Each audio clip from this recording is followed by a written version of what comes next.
Assalamualaikum warahmatullahi wabarakatuh. Sahabat Sejuta Kisah, bahagia sekali kami bisa kembali hadir bersama Anda. Tentunya seperti biasa kami akan menyuguhkan cerita-cerita misteri menarik. Dan kali ini kami sudah menyiapkan sebuah kisah misteri yang berjudul Nyi Kunting, Dedemit Alas Jawa. Nyi Kunting, Nyi Kiting atau Mbah Buntung, mungkin itulah beberapa sebutan yang kudengar dari orang-orang yang ada di sekitarku tentang sosok nenek-nenek yang sering menampakkan dirinya kepada warga sekitar yang sedang mencari kayu bakar di hutan, dan para wanita pendaki gunung yang mendaki dalam keadaan datang bulan. Ketika aku kecil, ibuku sering menceritakan kisah Nyi Kunting kepada aku. Konon katanya, meskipun dari kejauhan, sosok Nyi Kunting mampu mencium aroma darah haid yang sudah masuk ke wilayahnya. Dan tidak hanya itu, ketika kita sudah menjadi target Nyi Kunting, kemungkinan selamat bisa dikatakan sudah tidak lagi ada. Hal itulah yang akhirnya membuat aku dulu ketika pertama kali mengalami haid, ibuku benar-benar mewanti-wantiku agar aku tidak keluar malam hari, mengingat desa tempat aku tinggal saat itu berada tepat di kaki gunung yang ada di salah satu pulau Jawa. Awalnya aku tidak terlalu menghiraukan semuanya, karena kupikir ibuku waktu itu hanya berusaha menakut-nakutiku agar aku tidak keluar dan hanya diam di rumah saja. Namun sayangnya, semua dugaanku ternyata salah. Sejak adanya kejadian itu, kini aku mulai mengerti jika semua cerita ibuku waktu itu memang benar-benar ada dan benar-benar nyata. April 23.00 malam, benar sekali, masih sangat teringat jelas di kepalaku. Malam itu seperti biasanya, setelah lelah beraktivitas seharian, aku akhirnya beristirahat. Ketika jam dinding rumahku sudah menunjukkan pukul 23.00 malam. Namun sayangnya, belum nyenyak aku tidur malam itu. Tiba-tiba aku mendengar suara orang berlarian sambil berteriak meminta bantuan. Bu Siti, bangun Bu, bangun. Ayo ke rumah Pak RT. Di rumah Pak RT ada ramai-ramai. Teriak salah satu tetanggaku yang berteriak memanggil ibuku, yang malam itu juga sedang tidur di kamar yang ada tepat di sebelah kamarku. Mendengar hal itu, ibuku pun terdengar keluar dari rumahku dengan langkah kaki yang terdengar terburu-buru. Plek, plek, plek. Iya Bu, iya. Ada apa ini? Jawab ibuku keras dengan seketika keluar dari rumahku. Karena penasaran, akhirnya aku pun ikut bangun dari tidurku dan ikut keluar menuju ke rumah Pak RT yang memang terletak tepat di pojok kampung kecilku ini. Ada apa sih? Kok semua orang pada lari ke rumah Pak RT? Pikirku dalam hati dengan langkahku yang kupercepat agar aku bisa segera sampai di rumah Pak RT yang dari kejauhan memang sudah terlihat ramai dengan orang. Sesampainya di rumah Pak RT, aku pun segera menerobos masuk ke dalam rumah di sela-sela kerumunan orang.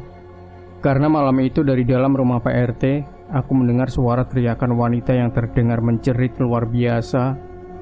Hingga akhirnya setelah aku berhasil masuk ke dalam dengan mata kepalaku sendiri, aku melihat ada seorang wanita muda yang terlihat memberontak sambil berteriak-teriak. Dan tidak hanya itu, malam itu aku juga melihat adanya Pak RT dan beberapa tetanggaku yang terlihat bersusah payah menenangkan wanita tersebut.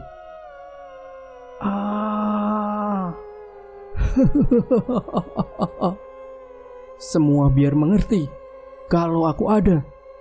Banyak manusia di dunia ini tidak punya sopan santun. Lihat saja, semuanya tidak akan bisa selamat. Teriak wanita tersebut berulang-ulang. Mengetahui semua itu, tubuhku seketika bergetar dengan mataku yang melotot, karena saat itu aku seolah masih tidak percaya dengan apa yang ada di depanku. Pak, panggil Kiai Jamal cepat.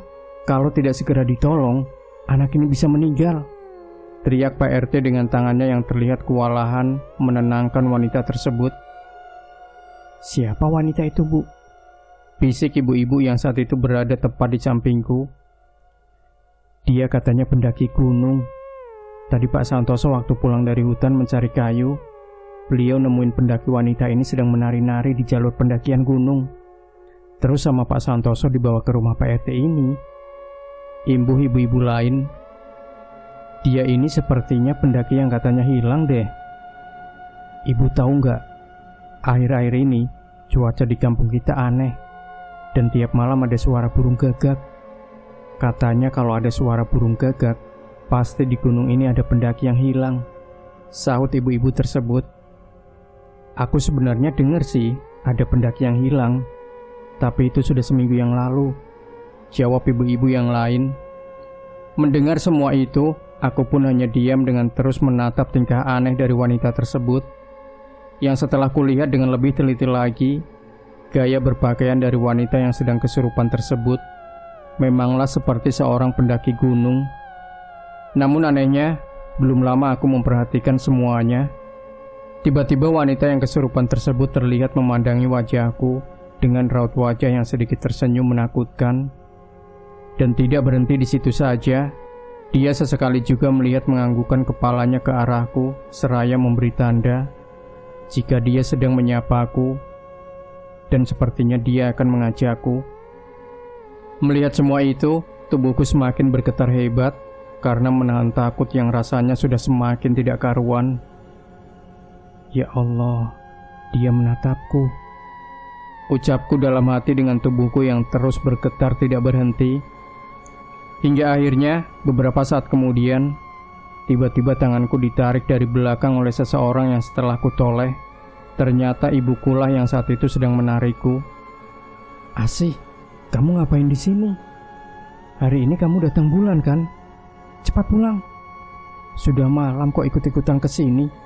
Ayo sana pulang. Teriak ibuku dengan wajahnya yang terlihat sudah emosi. Karena aku yang tidak pernah mau membantah semua perkataan ibuku, malam itu aku pun seketika berjalan pelan keluar dari rumah Pak RT dengan mataku yang sesekali menoleh kembali ke arah wanita yang sedang kesurupan tersebut. Tapi sayangnya, masih beberapa langkah aku meninggalkan rumah Pak RT. Malam itu dari kejauhan, aku melihat sosok nenek-nenek tua yang terlihat sedang melambai-lambaikan tangannya ke arahku. Meski tidak terlalu jelas karena gelap, namun aku sangat yakin jika yang melambai tersebut adalah seorang nenek-nenek. Hal itu dapat kulihat selain dari kain jari yang dikenakannya. Aku juga melihat postur tubuh orang tersebut adalah postur tubuh seorang nenek-nenek tua. Dan entah apa yang ada di pikiranku malam itu, yang jelas saat itu aku tiba-tiba terbelok dan menuju ke arah nenek-nenek tersebut berdiri. Puncaknya, setelah aku sampai tepat di depan nenek-nenek tersebut, yang masih bisa kuingat hingga saat ini adalah bentuk rambutnya yang acak-acakan, ditambah wajahnya yang dipenuhi penyakit cacar. Oleh si nenek, tanganku dipegang pelan, dan aku pun dituntun berjalan pelan masuk ke arah hutan, hingga akhirnya aku tidak lagi bisa mengingat semuanya.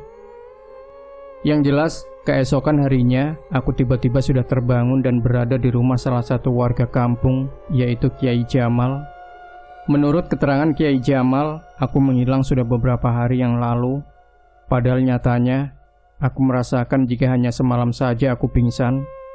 Dan tidak hanya itu, ketika aku ditemukan, seluruh tubuhku sudah dipenuhi dengan darah yang setelah ditelusuri.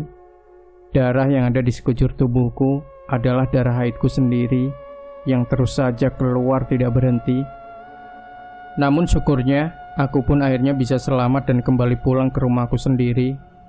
Meski hingga saat ini, darah haidku terkadang masih saja keluar tidak berhenti hingga berbulan-bulan lamanya.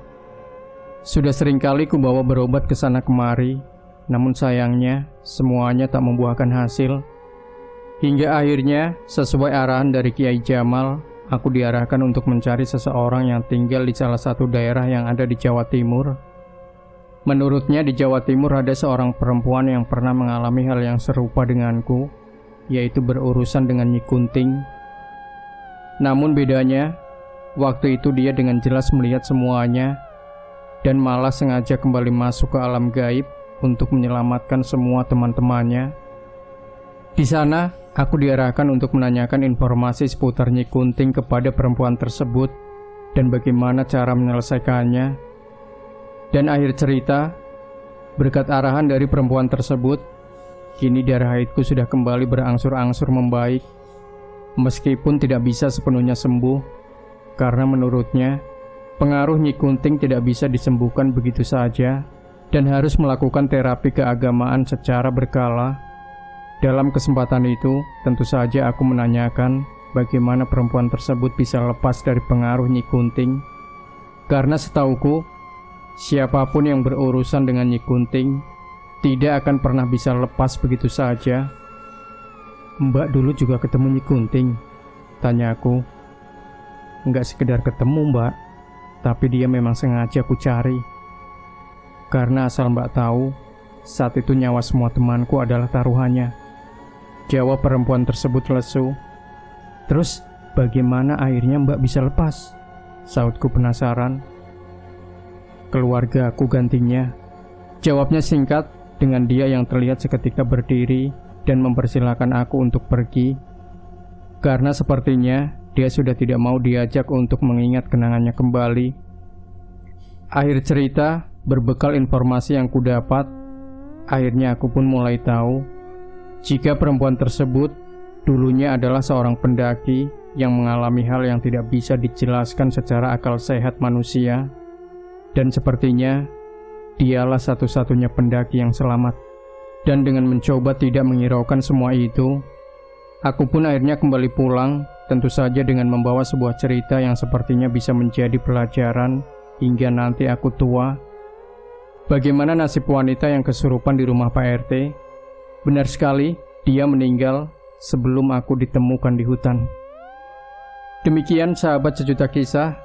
Jangan lupa berikan komentar Anda, like, share video ini, subscribe channel Sejuta Kisah, dan kembali nantikan cerita-cerita misteri terbaru dari kami. Wassalamualaikum warahmatullahi wabarakatuh.